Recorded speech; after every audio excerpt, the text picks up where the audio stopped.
말씀은 로마서 1장 16절과 17절입니다. 로마서 1장 16절, 17절 한 절씩 나눠서 제가 먼저 읽고 성도님들 17절 읽겠습니다. 내가 복음을 부끄러워하지 아니하노니 이 복음은 모든 믿는 자에게 구원을 주시는 하나님의 능력이 됨이라. 먼저는 유대인에게요 그리고 헬라인에게로다.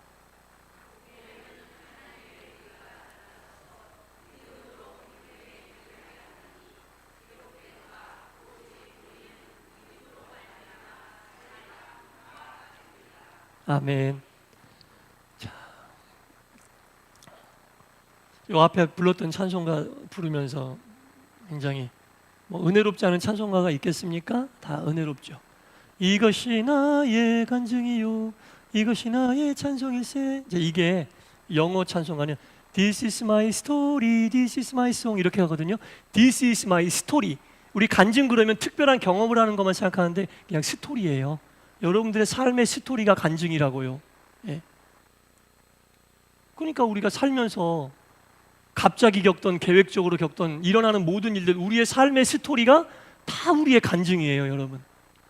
큰 일이건 작은 일이건, 크건 작건, 그게 우리 삶의 간증이 되고 그게 우리의 삶의 노래가 된다는 얘기죠, 여러분. 예. 하나님을 찬양하고 찬송하고 이것이 나의 이야기다, 이것이 나의 노래다. 모든 말씀이 다 내 말씀이고 삶 속에서 역사하시는 그 모든 임재가 다 내 삶을 이끄신 하나님의 이끄심이고 찬송하는 모든 찬송이 다 내 찬송이다라는 겁니다. 예. 그래서 우리가 삶에서 간증거리 따로, 삶 따로 이게 아니라 우리의 모든 삶, 밥 먹는 것도, 잠자는 것도, 매일매일 똑같이 일어나는 일상의 일들도 다 우리의 간증이 된다. 이런 마음으로 우리가 모든 순간순간마다 역사하시는 하나님을 삶 속에서 체험하시기를 간절히 축원합니다. 네. 로마서를 오랜만에 하는데 16절, 17절 보세요. 복음이 부끄럽지 않다. 사도 바울이 지금 나는 복음이 부끄럽지 않아. 복음이 부끄럽지 않아. 왜냐하면 이 복음은 모든 믿는 자에게 구원을 주시는 하나님의 능력이라. 살 수 있는 길이다라는 거죠. 예. 이것을 믿는 모든 자들에게 살 수 있는 길이 바로 복음이다. 그러니까 복음이 부끄러울 리가 없죠. 오히려 자랑스럽고 살리고 싶은 사람들에게 다 알리는 거야. 다 안전할 수가 없는 거야. 왜? 이게 삶의 길이고 삶의 방법이라는 것을 알려주는 유일한 길이니 이걸 어찌 알려주지 않을 수 있겠어요? 이걸 어찌 전하지 않을 수 있겠어요? 사랑하는 사람들, 가족들, 이웃들, 친구들, 지인들 어떻게 이걸 안 알려요? 이게 바울의 전도의 어떤 근간이에요. 야, 어떻게 바울처럼 전도하냐? 저렇게 두드려 맞고 저렇게 목숨을 위태위태하며 그런 일을 하면서도 어떻게 저 일을 멈추지 않지? 나 같으면은 벌써 멈췄다. 그런데 이 진리를 아니까, 복음의 진짜 가치를 아니까 멈출 수 없는 거예요. 사람들을 보면 이거 알려서 살리고 싶은 거예요. 살리고 싶은 거예요. 복음이 나는 부끄럽지 않다. 이 복음은 모든 믿기만 하는 사람들에게는 구원을 주시는 하나님의 능력이로다. 먼저는 우리 유대인에게고 그 다음에 헬라인 모든 이방인들에게. 그래서 동아시아 끝에 있는 대한민국의 우리들이 지금 예수 믿는 사람이 된 것도 바울과 같은 심정으로 한 데서 복음을 들고 이 땅에 온 선교사들로부터 우리가 시작이 돼요. 바울과 같은 심정으로 고국을 떠나서 한 번도 그때 당시에 조선이란 나라가 어디 있는지 알기나 했겠어요? 가다가 죽을지도 모르는 그 길을 성경책 하나 끼고 복음 하나 들고 그분들은요 그거 부끄러워 생각하지 않고 전하지 않으면 못 견디려는 뜨거운 심정을 가지고 지금 이곳 조선 땅까지 와서 우리 선조들에게 말씀을 전하고 우리에게까지 그 복음이 온 거예요. 복음이 부끄럽지 않은 거죠. 왜냐하면 그것을 믿는 자들에게 구원을 주신 하나님의 능력이기 때문에. 여러분 주변에 같이 살고 싶은 사람 있으면 복음 전해야 되는 거예요. 네. 바울이 지금 알려주고 있잖아요. 복음을 전해야 되는 거예요. 부끄러워하지도 말고 창피하지도 말고 낯뜨거워하지도 말고 전해야 되는 거예요. 이 복음은 믿는 자들에게는 구원을 주시는 능력이기 때문에, 그 속에 하나님의 능력이 있기 때문에. 어떤 능력? 구원의 능력. 구원의 능력은 다른 말로 뭐예요? 살리는 능력. 살리는 능력. 살리고 싶은 사람에게는 복음을 전해야 된다는 겁니다. 복음을, 굿뉴스를. 그럼 복음은 뭐냐? 간단하죠. 예수님이 이 땅에 오셔서 모든 세상 사람들의 죄를 짊어지시고 십자가에서 돌아가신 게 복음이에요. 그 예수님이 오신 날이 성탄절이고, 그 성탄절부터 한 주, 두 주, 세 주, 네 주, 오늘 성탄절 전 4주 대림절 시작하는 거예요. 예. 큰 강림을 기대하는 절기다, 그런 뜻이죠. 대강절이라고도 하고 대림절이라고도 하는데, 큰 강림을 기다리는 절기, 대림절 우리가 보내고 있잖아요. 오늘부터 4주간은 대림절입니다. 그러니까 4주간 대림절 동안 우리가 뭘 묵상해야 돼요? 복음을 묵상해야 돼요. 제가 설명드렸죠? 복음이 뭔지, 복음을 향해 우리가 어떤 마음을 가지고 있어야 하는지, 그런 마인드로 복음을 묵상하면서 우리가 예수님을 기다려야 돼요. 예수님이 이 땅에 오신 게 복음이죠. 예. 예수님이 이 땅에 오셔서 하신 일 여러 가지가 있지만, 가장 중요한 하나님의 명령, 이 땅에 가서 십자가에 못 박혀 죽어라, 이게 하나님의 명령이었어요. 예. 근데 전 참 어려서부터 그런 의문은 있었어요. 예수님은 하나님이시고, 예수님은 하나님 명령을 받고 이 땅에 내려오신 하나님인데, 그냥 편하게 죽어도 되는데 왜 저렇게 십자가에서 고통당해서 죽으셨을까? 죽기만 하면 되시는 줄 알고, 인간의 죄를 짊어지고 그냥 죽기만 하면 되는 줄 알고 편하게 좀 주무시듯 돌아가시든지, 고통 없이 통증 없이 죽으셔도 하나님이시니까 모든 인간의 죄를 다 용서해 주지 않을까 생각했는데, 예수님의 죽으심은 인류의 역사상 가장 처참하게 죽은 죽음 가운데 하나거든요. 생각을 해보세요, 여러분. 십자가에 오르시기 전부터 그 당한 고통을 생각을 해보세요. 우리 패션 오브 크라이스트 다 봤잖아요, 영화. 그 얼마나 고통당하시고, 돌아가시기 전부터 말할 수 없는 고통을 당하시고 십자가에 올라가셔서는 더 큰 고통을 당하셨죠, 여러분. 머리에는 가시관을 쓰셨고, 두 팔에는 못을 받고, 두 다리 예쁘게 모아서 못 받고, 허리에는 창을 찔리고, 가슴에는 채찍에 맞아 난 상처가 있는, 세상에 가장 고통스러운 죽음을 당하신 분이 예수님이 왜 꼭 그렇게 돌아가셔야 됐을까? 하나님이신데 그냥 편하게 죽어도, 편하게 돌아가셔도 되는데 왜 꼭 그렇게 돌아가셔야 됐을까?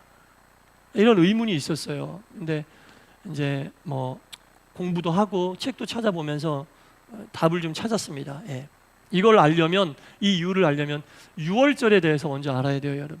유월절은 뭐냐면, 이스라엘 백성들이 애굽의 식민지로부터 해방된 날을 기념하기, 그러니까 이스라엘 사람들의 광복절이에요. 이스라엘 사람들의 해방절이거든요. 근데 이 유월절의 기원이 어떻게 되냐면, 자, 이제 애굽에 들어있던 200만 명이나 되는 그 이스라엘 사람들이 애굽을 탈출하려고 하는데, 애굽의 그 바로 임금이 노예로 부리던 그 200만 명이나 되는 이스라엘 사람들을 쉽게 놔줄까요? 안 놔줄까요? 다 착해서 그냥 놔준다고? 노예를 200만 명을 안 놔줘요. 누가 이래요? 누가 소 키워? 누가 이래요? 누가 벽돌 만들어? 안 놔줘요. 그래서 하나님이 모세를 통해 몇 가지 재앙을 주셨죠? 아시네? 10가지 재앙을 주셨어요. 근데 9가지 재앙이 왔을 때까지 애굽의 바로가 꿈쩍도 안 해. 근데 마지막 10번째 재앙이 뭡니까? 애굽에서 난 모든 첫 번째 장자는 다 죽는다. 그렇죠. 다 죽인다. 그럼 거기엔 이스라엘 사람들도 포함이에요. 그때 애굽 땅에 있는 모든 사람들의 처음 난 것은 다 죽인다.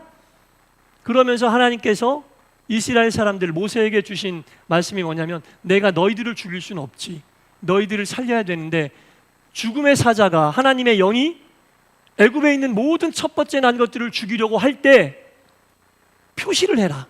표시를 하면 내가 그 집은 뛰어넘고 죽이지 않고 패스하겠다, 이렇게 말씀하셨어요. 그래서 어떤 표시를 하느냐? 양을 잡아서 양의 피를 그렇지, 문설주와 인방에 발라라. 문설주와 문인방에 발라라. 이렇게 이 프레임에 바르라는 얘기겠죠. 그 어린 양의 피가 발러 있는 집은 내가 내 백성들의 집인 줄 알고 죽음의 영이 그 집을 넘어갈 것이다. 그게 유월이에요. 너물월. 옛날에 담 넘는 걸 월담한다 그러잖아요. 넘어서 지나간다. 어린 양의 피가 발라져 있는 집은 내가 장자를 죽이지 않고 넘어가고 패스한다. 패스오버. 넘어간다, 그런 뜻이거든요. 그래서 어린 양의 피가 발라져 있던 이스라엘 백성들의 모든 집은 장자가 죽지 않고 애굽에 있는 모든 사람들의 장자가 죽어 하나님께서 이스라엘 백성들을 출애굽시키시잖아요. 거기에 있는 바로가 두 손을 딱 들었어. 아이고 안 돼. 왜냐하면 바로의 장자도 죽었거든. 그러니까 이거 그대로 놔뒀다가는 무슨 더 큰 재앙이 올지 모르니까 빨리 데리고 나가. 그래서 모세에게 200만 명을 보내는 거예요. 200만 명 데리고 막 탈출하잖아요. 여러분, 이 예수님을 유월절 어린 양이라고 많이 표현을 합니다. 유월절 어린 양, 양을 잡아 그 피를 문 임방과 설주에 발라 흔적을 남긴 사람들은 죽지 않고 넘어간다, 그거거든요. 예, 죽지 않고 넘어간다. 예수 그리스도 어린 양의 피가 우리가 믿어지면 우리 가운데 문 임방과 설주에 피를 발랐듯이 흔적이 있는 거예요. 그래서 우리가 죄사함 받은 거예요. 예, 죄사함 받았다고 인정을 받은 거예요. 그 피의 흔적으로. 유월절 어린 양의 피가 있으면 하나님이 패스해 준다고 얘기했거든요. 패스해 준다고 약속했어요. 그래서 이스라엘 백성들이 죽지 않고 살아났듯이 예수 그리스도의 피로 임방과 설주의 흔적을 남기듯이 예수 그리스도의 피로 우리의 심령을 발라놓으면 그 보혈의 능력으로 우리가 죄 용서를 받고 패스오버, 죄를 넘어가 죽지 않고 살게 됐다. 이게 유월절로부터 이렇게 나온 예수님이 왜 피를 흘리며 죽으셔야 했는지 그 이유가 거기에 있는 거예요. 쉽게 피 하나 흘리지 않고 주무시듯이 돌아가셔도 되는데 왜 피를 꼭 흘리셔서 유월절 기원에서 이스라엘 백성들을 구약에서 죄 용서해 주셨던 것에서 기원해서 그렇게 우리가 예수님의 피를 우리의 심령에 바를 때, 그 피의 능력을 믿을 때 우리는 죄로부터 사함받고 용서받을 수 있다, 이런 얘기입니다. 이 유월절에 어린 양을 잡은 것이 구약시대의 제사의 어떤 그 모범이 됐어요. 그래서 구약의 제사는 레위기 할 때 제가 다 말씀드렸잖아요. 죄를 지은 인간이 죽어야 돼요. 왜냐하면 하나님 앞에서 죄는 나타날 수가 없어요. 하나님 앞에서 죄인은 살 수가 없어요. 존립 자체가 그래요. 원래 죄라는 것이 하나님 앞에서 싹 죽어야 돼. 근데 인간이 죄를 지으니까 하나님 앞에 설 수가 없어. 그래서 어떻게 해야 돼요? 나 대신 죽을 제물을 하나 끌고 와요. 그래가지고 제사장 앞에서 그 제물을 내가 직접 죽여. 제사장이 죽여주는 거 아니에요. 양이면 양, 양이면 양, 또 뭐가 있어? 양을 죽이는 거야. 자기가 직접 죽여. 그리고 자기가 양의 가죽도 다 벗겨야 돼요. 자기가 해야 돼요. 그 제사장이 해주는 거 아니에요. 자기가 각을 떠야 돼. 내장도 다 꺼내고 예쁘게 각 떠서 자기가 제단 위에 올려놔. 그 다음에 제사장이 기도하는 거예요. 죄를 지을 때마다 내가 동물을 죽여야 돼. 동물을 죽이는 게 쉬워요? 얼마나 잔인합니까? 죄 짓지 말아야 돼요, 여러분. 예. 그런데도 그 제사는 완전한 제사가 아니에요. 가지고 온 양이 아무리 정결한 양을 가지고 와도 이 세상에 온전한 게 어디 있습니까? 제사장이 그 제물을 가지고 하나님께 제사를 집전해도 제사장도 사람인데 세상에 온전한 사람이 어디 있어요? 온전한 제사가 될 수 없어요. 그러니까 계속 그게 사이클이 도는 거야. 죄를 지을 때마다 제물 갖고 와서 죽여야 되고 또 피를 봐야 되고, 그게 도니까 하나님이 안 되겠다. 완전한 제물을 내가 택하여 보낼 테니 그 제물로 드리는 제사를 믿는 자는 이제 그런 일 안 해도 돼. 그래서 보내신 죄 없고 흠 없고 티 없는 완전한 제물, 한 분밖에 존재하지 않는 완전한 제물, 누구요? 예수님.